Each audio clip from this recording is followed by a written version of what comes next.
In the world of elections if you're not registered to vote. So we have over the last couple of years really expanded the way. This of course is the paper registration that we've got here on the board here. The other opportunities that you've got lay with the Division of Elections. So the Division of Elections, who is really the overseer for the whole state, has really upped their information on their website. So you can still get a paper registration. We encourage every person to create a profile. You can track your ballot on the state website so that if you sent us a ballot, it'll show us that it's been received. We'll talk about why does it take forever for it to show that it's been counted when we get closer to the end. And then this is the portal to do an online voter registration, where it gives you the opportunity to actually put your information in here and get yourself registered. The caveat to this is if you use a driver's license, it'll take your signature from your driver's license. If you use the last 4 digits of your social, you have to create your own signature. These records come to my office every 15 minutes. So once you're registered, they come into us through this system that we use every 15 minutes. The other way to register, of course, is through the Division of Motor Vehicles. So the Division of Motor Vehicles, when you update your driver's license, automatically resends your information unless you check a box that says out.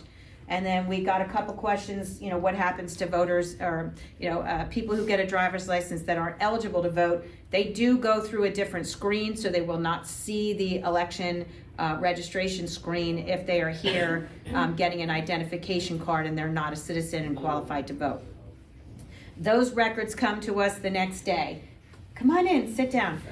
Our job. Yes, sir. Sorry to interrupt. That's okay. Yeah. What was the caveat you mentioned with driver's license or social number? You have to create your own signature if you use the last 4 digits of your social. Not all of us have technology to be able to, to draw with, on our screens. So I will tell you a funny story. When this first came online, one of the signatures that we got was someone's remodel of their bathroom. So they had tried to create a JPEG photo of their signature and sent the bathroom instead. So I will not tell you what some of the other counties got, which was not rated for this type of program, but it was a learning curve for everyone. So you can take a photo of your signature, attach it to the portal as well, and we have ways that we can take lines out, make it stronger, things like that. I've got software to enhance your signature. But the best thing to do is if you've got the technology to take a finger and a pen. Some people have touch screens. If you have a touch screen, you can actually draw your signature on a touch screen. But that's really the caveat to using the last 4 digits of your social online. Is you have to create your own signature. You said you used driver's you want to receive a vote by mail. So this is a dual application. So this is an application that works for your voter registration and for your vote by mail. If we are... Get your ID at the polling location every time that you vote. So we can accept a passport, we can accept utility bills, we can send rent contracts, we can accept bank statements. There's things that we can do to accommodate folks. But in this day and age, you need a driver's license, you need some kind of an ID for just about everything. So we hope, we really haven't run, and honestly in Hunterdon County, I haven't run through anyone who hasn't been able to provide something. Even if it's a passport. When people move here, they have a hard time getting a driver's license because during COVID, it was impossible to get in. So it took some folks who moved here into New Jersey sometimes a year to get a replacement driver's license. So the last 4 digits of the social was a big, big key to help them get registered. So, absolutely. So you are legally allowed to register when you're 17 years old. Okay. So at 17, you stay in something that's called a pending 17 status. And the system then knows when your voter eligibility date is. So then before you turn 18, you change from pending 17 to active. So that's why the DMV actually has a all-in, and then you have to actually check a box to opt out of registering to vote if that's your choice. So it's automatic. But if you're not registered, we'll give you the form today, we'll get you registered, put you in, hand you your card today, and you can walk out here and register. Get confused about the most. So we have two major elections, the primary every June and the general. The primary is kind of like the playoffs. So if you're a sports person, it's kind of like the pregame. All right, so it's Democrats versus Democrats, Republicans versus Republicans. This is what gets people confused. Unaffiliated. Everybody familiar with the firm independent, with the word independent? So New Jersey wiped out independent because independents were barred from voting in primaries. In their infinite wisdom, they decided to create a new type of party called unaffiliated, which gave that independent thinker the ability to vote in a primary and then go back to unaffiliated when they want to. There's a lot of confusion about unaffiliated. So what I want to do is just first go on to the fact that there is a deadline. It's a 55-day deadline posted on the bottom of the form. That means that if you're a previously affiliated voter, meaning that if you're in the Democratic or Republican Party and you want to change your party, you don't like who's on the ballot for the primary, you need to apply 55 days before that primary to change your party. If you don't want to be associated with any party right now and you don't know who's on the ballot, you want to make the choice up until the day of the election, go to unaffiliated. Unaffiliated gives you the option to walk into the primary on election day and say, I want to vote in the X primary, either Democratic or Republican, that day. You can't vote in both, one or the other. So you find the candidate of your choice, you tell the poll worker, this is the primary I want to vote in today. And if you're unaware, we do run both the Democratic and Republican primaries on the same day. Some states, they spread them out. They have open primaries. We do not have an open primary. It's called a mixed primary. So once you've declared at the polls, I want to vote in whichever primary you choose, we capture that information. We send you a love letter in the mail that's saying you're now part of that party. If you want to switch back, you've got 55 days before the next primary, which would be in the following year. So it is a little bit confusing to folks who are not party loyalists, who care about the candidate that's on the ballot, but this is why this was created. It's also, a lot of times you'll find local elections where you know, one party may not even put up a candidate, but you may have a primary on the other side. The other party's got a primary. And if you don't vote in the primary, you don't really have a choice on who may, in essence, all likelihood represent you. But it's usually local or school board. School board is different, but in a local election, that's where you see the primaries. So I have a lot of people that vote by mail and they're unaffiliated, and they come in and they declare, and then they get the party and they vote in that local election, and then following the election, I've got a signed thing to come back to Beth to go back to unaffiliated, because for whatever reason, you know, on a county and state and federal, they're either a Republican or a Democrat, but locally they want to have a say. If you're registered as a party, you must sign the petition as the party that's running, but you may sign a petition as an unaffiliated. But what you're doing is you're stating that you are going to associate with that party. Yes. So if I'm unaffiliated and Beth's running as a Republican for county clerk, and I'm unaffiliated, I can sign her petition as an unaffiliated. But I'm stating that I'm either before the 55 days going to become a Republican or walk into that voting booth and declare. And now that's- nobody's come back and ever checked them. Yes. As a candidate, I wouldn't suggest you get a petition full of unaffiliateds. You know, that's not the way you want to run. Right. But, you know, but you can get people that it's kind of, you know, they're kind of saying that they're going to support you if they're unaffiliated. And you are entitled to voter history.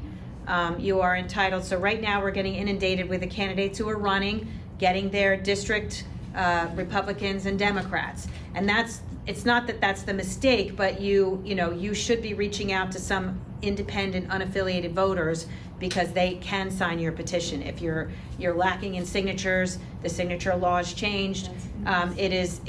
You do have the ability, and you can always ask my office has this person ever been affiliated with this party? You can ask for voter history to see what primaries they voted in. So these are all tools that are at your disposal. So if you're running for office, it's all public information.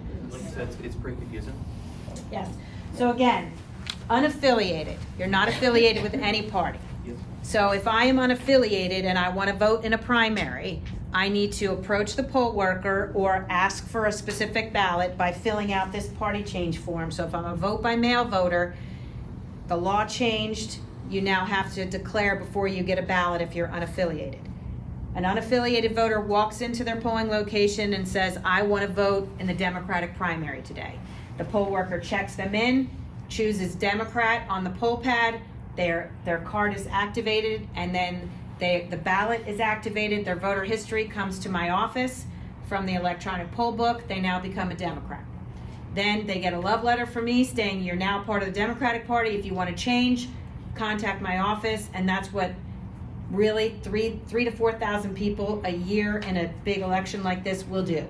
So it's essentially like, okay, I don't like either party, I want to be here, but now I want to vote in primaries, so I'm going to pick one. Yes, and if you never want to vote, so this is where I wanted to blow this up for you. So conservative, green, libertarian, natural law, socialist, U.S. Constitution reform.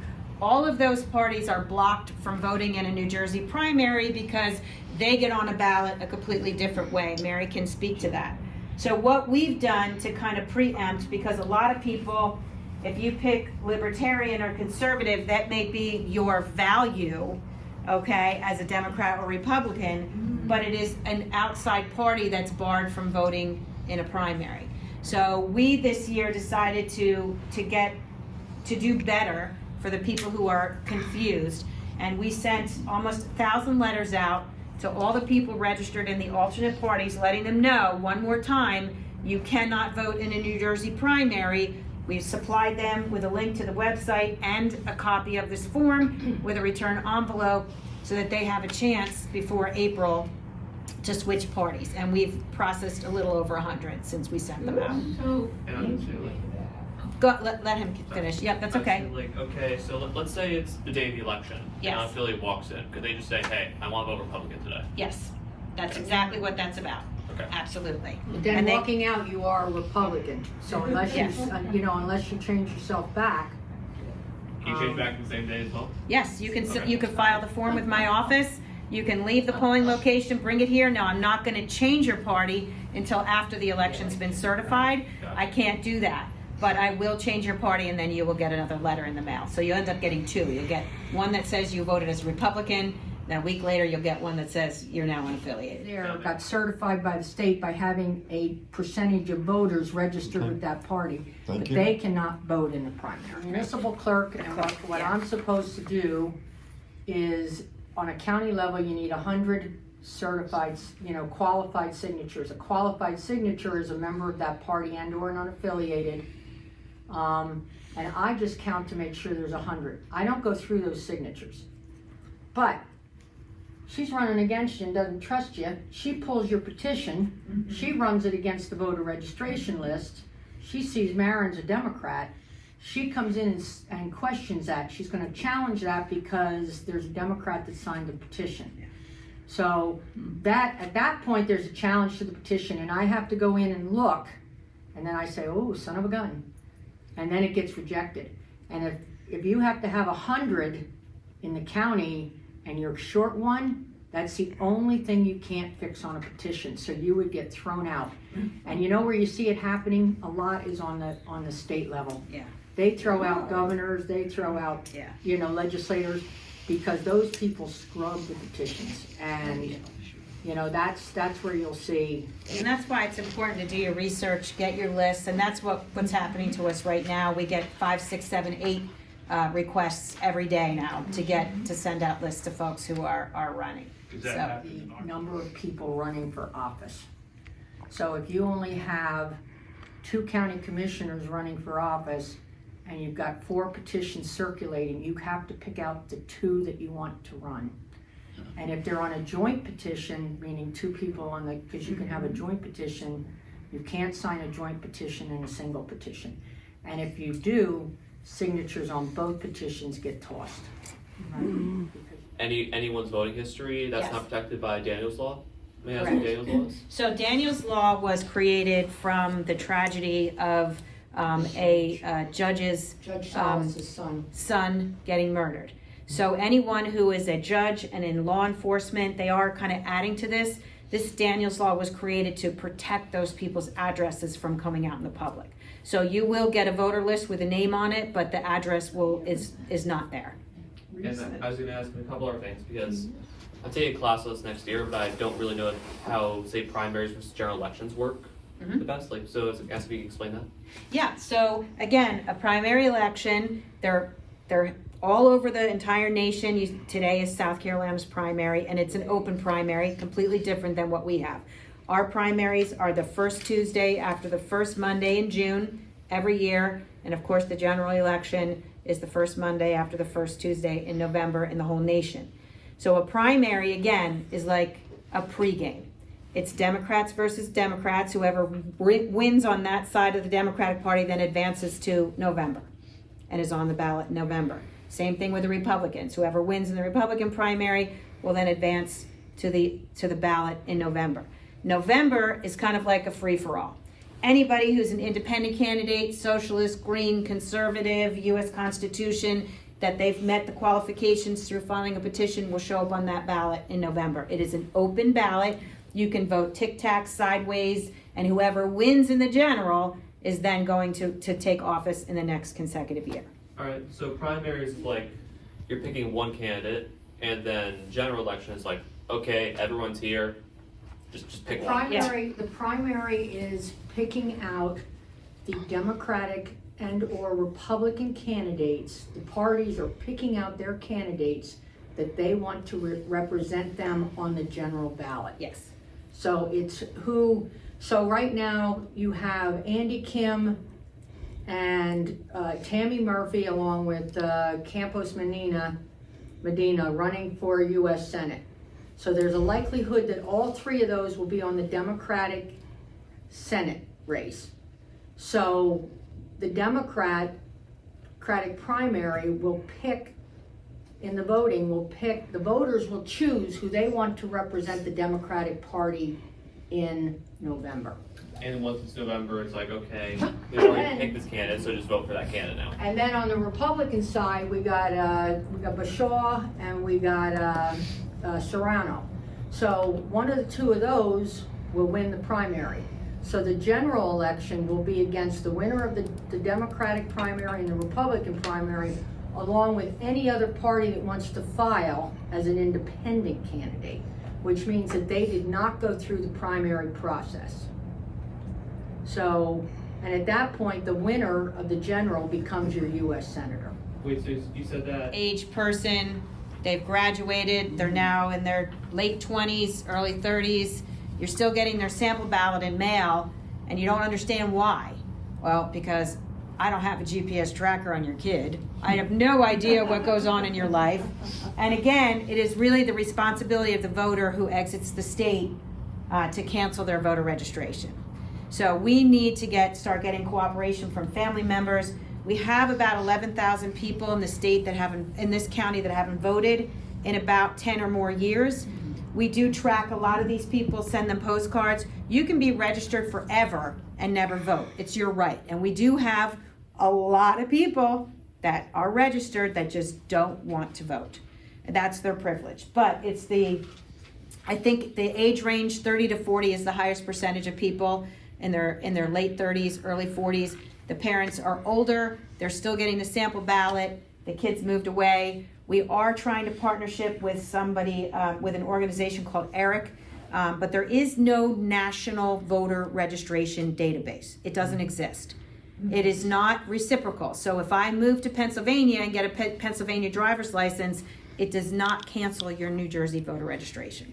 So it is only you can do that with your signature. You can't cancel somebody's registration. You can't say, my child moved to California, you know, because God forbid you were allowed to take people off the rolls. This is the one form that we can email, that we can get a digital signature of. Like if your student or your child or your parent or whoever's moved away, they can take a picture of this. most people are able to print it, sign it, scan it, send it back. But this is really important to help us keep the voter rolls as clean as we possibly can. Oh, So if I move from Burlington to Hunterdon and I change my driver's license, I get that record, I pull you from Burlington and now you're a new voter in Hunterdon. So that 21-day residency, 30-day residency, that 21-day deadline still applies to you because it's not really an address change. If you move in Hunterdon County, between all of the 26 municipalities, we transfer your voter registration, you're an active voter in Hunterdon County.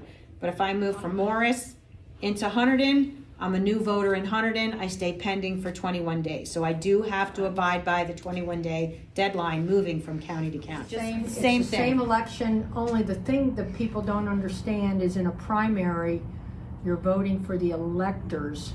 You're not really voting for the president. You're actually voting for electors that are gonna go in and select your candidate. So if you are, I don't know that we're gonna have a lot of choice in this presidential election on either side, but if there was a choice, then you would choose, like if you were for Mitt Romney, then you would vote for the electors for Mitt Romney. They would go to the Republican convention and they would be voting for Mitt Romney.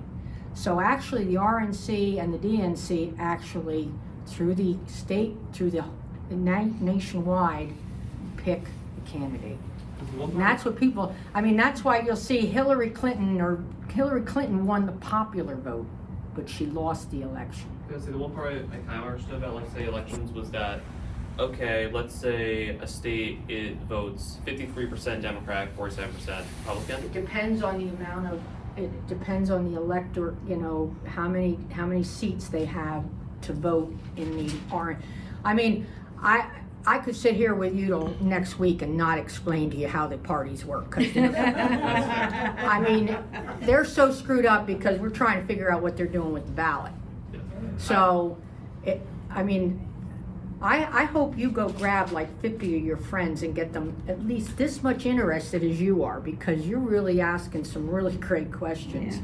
And Basic. So you have to change your driver's license when you move, and that impacts voting. How does that work? So when you change your driver's license, we consider the Division of Motor Vehicle an agency that works on behalf based on the New Jersey Motor Voter Law. And that has been in effect for quite a number of years. And then in 2019, it was an opt-out option instead of opt-in. So every driver's license transaction in the state for legal citizens that get a driver's license is then sent into a repository that then filters down to each Board of Elections based on the city and the state and the zip code. And we get those records electronically. So whether it's a duplicate, address change, name change, whatever it is, we collect those records every single day. They get sent to a dashboard, and we'll show you the SVRS when we bring that up. But every driver's license transaction at 17 on, to whatever age it is, we get that information. So again, if you change your driver's license within that 21 days, it really does affect voting, and unfortunately, most of the voters do not know or understand what. I feel like say DMV and be like, hey, can I change my driver's license, or Yes. can I get a new one? You can do it online, you can do it right at the agency, you update your address, and you want to make sure that you are doing it within a time frame, if you're a voter, that you're also meeting that 21-day deadline. And we had to turn all that information over to the FBI. So you may think that you get away with it. It may take a couple years, but there are people in the background that actually do scour data in the entire country, and they will find you. They found 3 instances of voters in Hunterdon County. wow. Yeah. The address at which you are registered to vote. Here's a big one, municipality. People get really messed up with this, unbelievable. But what municipality am I in? So if you're in Raritan Township, you can be in Flemington, Ringo's.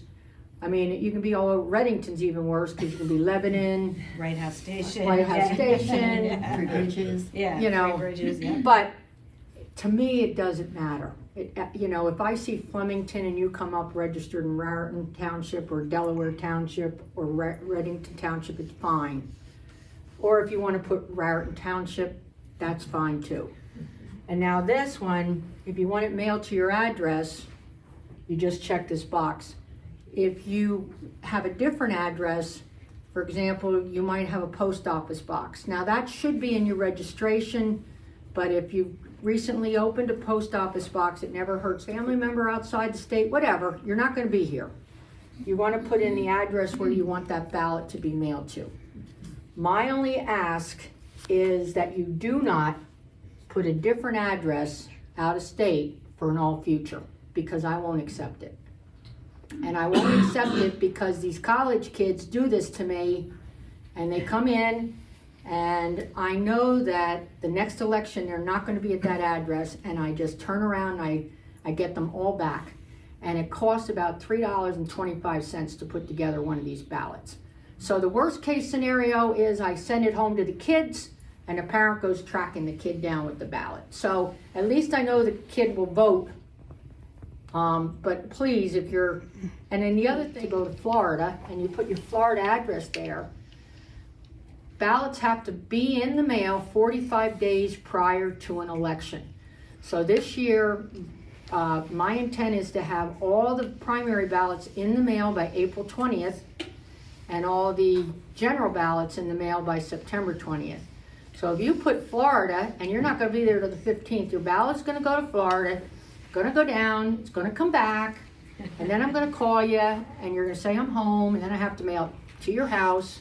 So, I mean, it's just a chasing the voter. So, be careful about where you're gonna be. My mother's doing that. I don't want a ballot. I said, okay, we're done. So the next thing you know, about a week later, another application comes in. She signed it again. We called the kid again because we're not really sure whether the kid's coming in or not. He's like, I don't want a ballot. This is the second time I've told you. Well, she tried 3 times. So finally, we just kept throwing them away. If they're in the middle of like having some kind of seizure or neurovirus, how are they going to sign it? Maybe they can't. Okay. Yeah. Enough. So that's a whole, that's a whole separate issue. And again, this is why the state's developed early in-person voting. And again, Yeah, if this and I was mean, election day, we have to get a court somebody order. Yeah. during the COVID and they were put into a coma, and I mean, they're not conscious, they obviously can't sign it. Nobody can sign this but the voter. And even if that voter makes an X, there's no such thing as a power of attorney on voting. Okay. So it has to be signed by the voter. So, I mean, if I'm like really sick and I say, I'm just gonna make an X, hopefully that person's gonna call the board and say, my father is very ill, he is conscious, he did vote his ballot, but he can only make an X. Yeah. So they would scan that signature in and the ballot would get accepted. And if it was election day, because your deadline is 3 o'clock the day before the election, we would be going to court, and the messenger would actually be testifying before a judge in order to get an emergency ballot for that person on election day. Right, you can only messenger up until the day before without a court order. All right. And I would say you mentioned there were 4 ways to vote. Can you say those again? We're gonna go into the other ones. I'm just concentrating. Oh, what are they again? Yes. Vote by mail, early voting, election day voting, and provisional. Election day provisional? Yep, election and provisional voting, Right. yes. So I've submitted this application. I just did a long time. And I just signed this in front of you. So, I mean, I don't know how you guys feel, but I would accept this signature. To me, it looks the same. Now, you'll find, my M hasn't changed much. My H I got a little fancy with. But my FI, I didn't dot that one, but I did this one. But this here, that and that kind of is 100% match. So I would let that go. Now, if I did not like that signature, my first thing that I would do is I would go to one of my other staff, either my deputy or my assistant deputy who does these. I'd say, you want to look at Mary Melfi's application? I don't really like the signature. So they'd look at it and they'd say, sometimes they say, you're getting too, I have one that's really, really picky, I make her check before she rejects. But if they said, yeah, it's fine, here, this is my reason, or no, I think you're right, the signature doesn't match. Then what we do is we call the voter. So we give that voter a shot, because, can you write cursive? I'm not being smart. I can do my name very badly.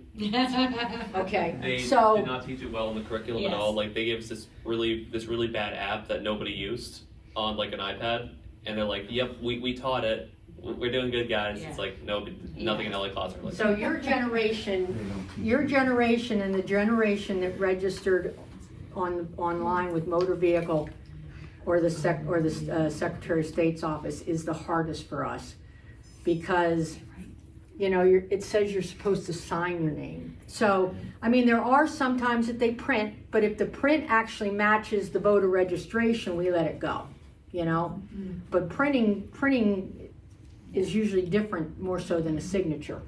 But the bottom line is, we're gonna make a call to you because we're gonna make sure. And people are still intimidated by a government office giving them a phone call.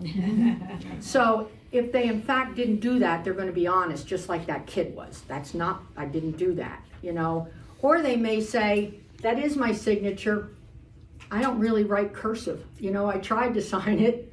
Okay, but is this your signature? Can we use this as your signature? Yes. You got to move in with That record as well. And what I'm doing in the process, I'm in the process now. 2020 was a dreadful election between the COVID, between being told they changed the primary on us, they turned us into an all vote by mail state. But the good things that came out of that whole process was we had almost a 90% turnout. Yeah. So we are in the process of scanning in every single certificate for a voter, so we have their 2020 signature on file. So they haven't gotten to me yet because it's not here yet. But so we'll have that. But anytime you sign anything in the file, I don't sign a lot because I go to the polls, but your signature history's in there, so we can look at it. I'm back. Anyways, I had a couple questions to ask. So first one was, do I have to register to vote every year? No, it's permanent. Okay, it's permanent. Like, once I vote, it's like, okay, I just walk in, hey, can I vote here? Yes. Yeah, and we're gonna show you that too. We have a poll book set up, and we're gonna show you how that works. Second question was, so you mentioned going from our states. Like, let's say I move to Ohio. I'm picking a random state. Would I still get voting forms from New Jersey? If you don't cancel your registration, yes. Okay. So we cooperate with the United States Postal Service, and we know what a great entity they are. So when you move to Ohio, I would assume that you would put in something called a COA, or a change of address. You file a change of address with the United States Postal Service in New Jersey. If I send a piece of mail to your home in New Jersey, it is not allowed to be forwarded. It is by law remanded to be returned to the Board of Elections with a yellow COA sticker on it, which should give me your Ohio address. Then I would change your status as an active voter to someone who's inactive. I would send a postcard to your Ohio address asking you to sign this card to cancel your voter registration. If you never sign the card, you never come back, you will then be deleted after you miss 2 federal elections. It's called an inactive through 2 federal elections law. And then that's when we purge data. So after 2024, in 2025, anybody who's missed all of 2022 and all of 2024 and were put on an active in, say, 2021, they'll be purged out of the system. And your employee is inactive when you move out of the state? If we get a return piece of mail, that's how we know. Or if someone calls us and says, hey, my son or daughter moved here, send them a card, we'll put them on inactive. And the last 2 questions I have was, like, I know you mentioned that a parent tried to sign up their kid like 17 times. Yeah. So is that, can a parent legally sign for a child, say like, my child wants to vote if the child doesn't want to vote? No. Okay. Absolutely Nope. not. And my last question was, I know you mentioned a thing called AARP, I just didn't know what that was. Oh, that's, see, you're gonna put your ballot inside this certificate envelope. And since COVID, everything is seal and peel. So you're gonna seal this up and you're gonna complete your certificate. And over here, it says voter information. Now, this is not operable. It is not open to the public. It is for the use of the board in case my signature does not match. I will have an opportunity to get this vote to count, because they need a means to contact me. So that is their contact information.